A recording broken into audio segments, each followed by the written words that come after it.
need your support. Is There Not a Cause, also known as ITNAC, will be hosting a fundraising telethon for relief efforts in Haiti on the 1st of July. Now, all the information is on screen, and we'll be clarifying some of that with you this morning as we sit in conversation with Avenel Hector Joseph, the team leader of ITNAC. Good morning, Avenel. Good morning, and thank you so very much for having us. It's a pleasure to have you here with us this morning, and we see that you are dedicated to this cause, huh? Yes, It's very wonderful. much so. It's wonderful to have you here this morning. For those of you that don't know, Avenel came on crutches, right? But the show goes on. Yes, in case any of my friends who knows that I'm ill, I'm going back to bed after.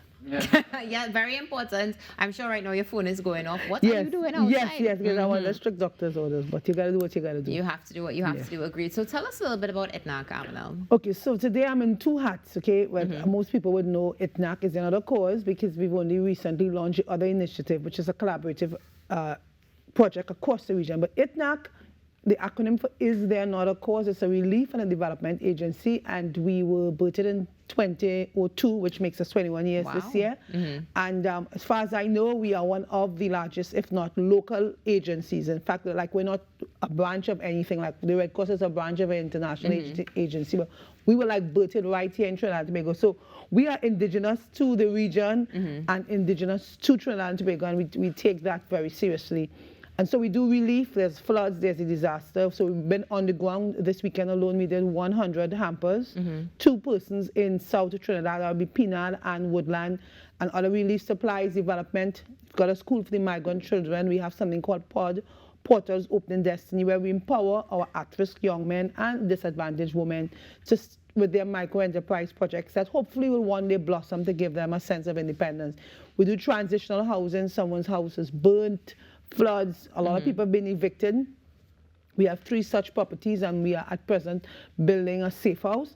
And let me say, we do all of this without any government funding. We got $8,000 there. So our members are very hands-on in the process in terms of how we raise funds. And of course, there are some good corporate citizens that would come on from time to time. It's refreshing to hear something like this happening right here in sweet TNT. And it just goes to show, of course, that, you know, we come together as a community and we can get it done. But there is a lot to be done. I mean, you just gave me a very short synopsis of what's happening, and that's just for now. You just said you've been in business for, well, in business, in let's say volunteerism for 21 years. So my question to you is, how do people join if they want to? Because it sounds like you could use all hands on deck. Oh, we could use all hands. You know, we get all kind of requests. Like last night, there was this mother saying to me how, you know, she's been out of diapers for a while, and I've been 2 days behind in getting it to her because we have so many needs, and everybody's needs is pressing.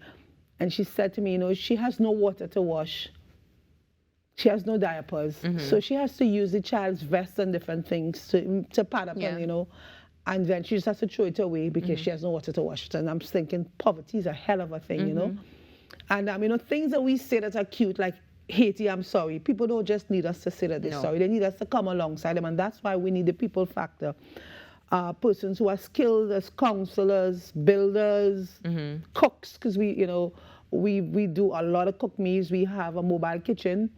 That's coming on stream. So we need, there's just about anything that somebody can do. You can be a translator or work with the migrants, a tutor, because a lot of our disadvantaged children are perpetuating the cycle of poverty because parents that were not fully educated, they can't do the schoolwork with their children. And then those children come out at a disadvantage. They're probably going to end up doing a menial job, get a minimal pay, and, you know, the cycle of crime and poverty. I'm not saying that crime and poverty are automatically an effect, as I'm a product of poverty. But the fact of the matter is that we do have a crime system that speaks systematic to how the inequity in our society. Definitely. So if we'd like to join, we just give you a call. 394-2042. You know, sometimes we need transport to get things out in a timely manner to persons. We always need hands. We've never had too much volunteers. Even in the midst of the earthquake for Haiti, when we had thousands of hands, we still did not have enough hands. Wow. Okay, so let's talk about this Haiti initiative. Is it brand new? No, we've been in Haiti since 2002. This particular initiative is a little bit different in that we are working with RICA, or Response Caribbean, an initiative that we would have launched at the beginning of this month. We had a number of our CARICOM partners on the NGO level. So the best way to describe us would be to look at RICA, or Response Caribbean, as the grassroots model of CARICOM. So we've got a number of partners throughout the region that we have worked together informally. So what we did is that we came together at the Marriott.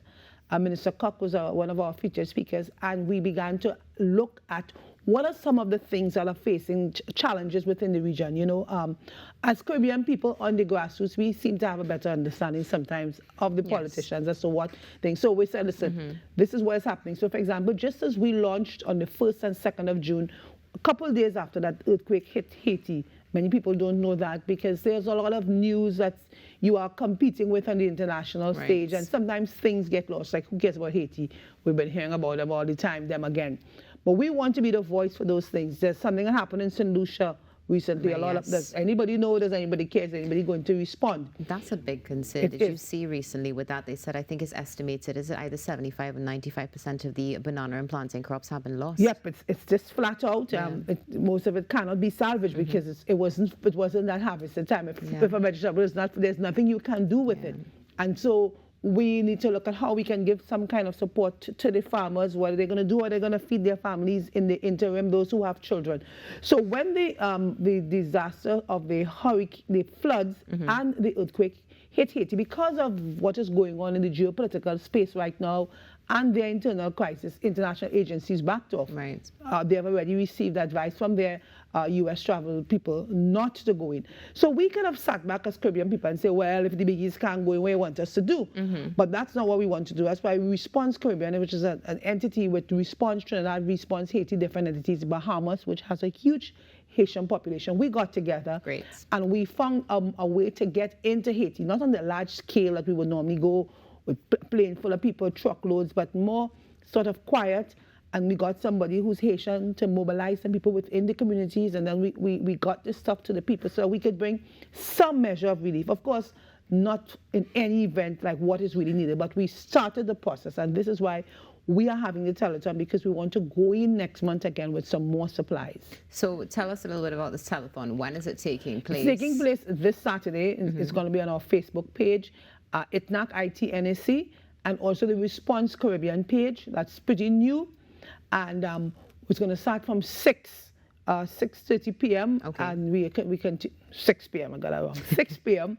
And we'll have a number of different artists coming on, and we'll be sharing videos.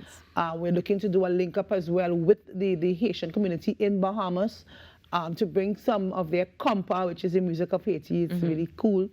And so it's all to bring that nice Caribbean vibe and see what other people that we can speak to throughout the region, so that we can begin in this very small way. It's not mama, but we believe that the Chinese say that the journey of 1,000 miles must begin with one step. And so we are beginning this one small step towards Caribbean integration, towards, you know, just being there. I was in St. Vincent the other day during Brett, and to see what it is that we can do as Caribbean people to begin to lift ourselves. And, you know, I think about Stalin's song that I grew up with, The Caribbean Man, from the same place. We took the same trip on the same ship, you know, whether it was the Fatal Razak or one of the slave ships, we have found ourselves on these spaces, and I think that we have no choice but to come together as a collective. We missed out on the Federation, and I'm not prepared to sit in my generation and say, well, we should have. We are here today. What are we going to do to be there for each other? Wonderful. So when people call in, and quite impactful. Thank you so much for sharing that with us. So let's talk a little bit more about the telethon before our conversation ends. So we want people to call in. Some people might not be viewing. You can go to the account numbers that we give, and if you can just put a note saying Haiti Response, Haiti Relief. So the Response Caribbean or Response Trinidad does not have its own bank account, but we are ITNAC, we have spearheaded that initiative, and so we're responsible for mobilizing. In the past, we would have collected food and clothes and water. We cannot ship things, or we are unable to ship things to Haiti now because there's a breakdown of proper governance and systems. So you're just going to send in stuff in this port, unless it goes to a cap Haitian.